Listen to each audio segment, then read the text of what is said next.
নায়িকা দীপা দু চোখে হাজারো স্বপ্ন নিয়ে পাড়ি দিয়েছে মায়ানগরী মুম্বাইতে। ঘটনাচক্রে মেয়ে সোনাকে নিয়ে সেই শহরেই থাকে সূর্য। অতীত ভুলতে সোনা নিজের নাম বদলে রেখেছে অলি। সোনার চরিত্রে দেখা মিলছে দেবাদ্রিতার বোন দেবপ্রিয়ার। অন্যদিকে রূপা কে হবে সে নিয়ে চলছিল জল্পনা।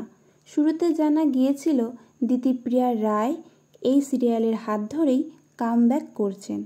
লুক সেটও হয়ে গিয়েছিল রানিমার, কিন্তু শেষমেশ ডেট সমস্যার জেরে এই সিরিয়াল থেকে পিছিয়ে আসেন দিতিপ্রিয়া। এরপর রূপার চরিত্রের জন্য উঠে এসেছিল সুস্মিলি আচার্যের নামও।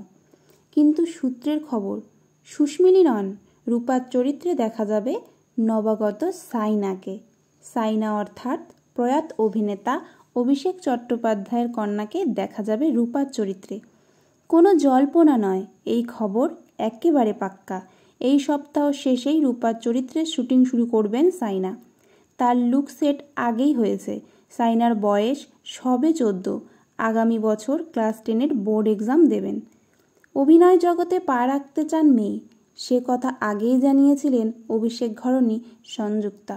আমার এই ভিডিওটি যদি আপনাদের ভালো লেগে থাকে তাহলে সাবস্ক্রাইব করে দিন এবং পাশে থাকা বেল আইকনটি প্রেস করে দিন।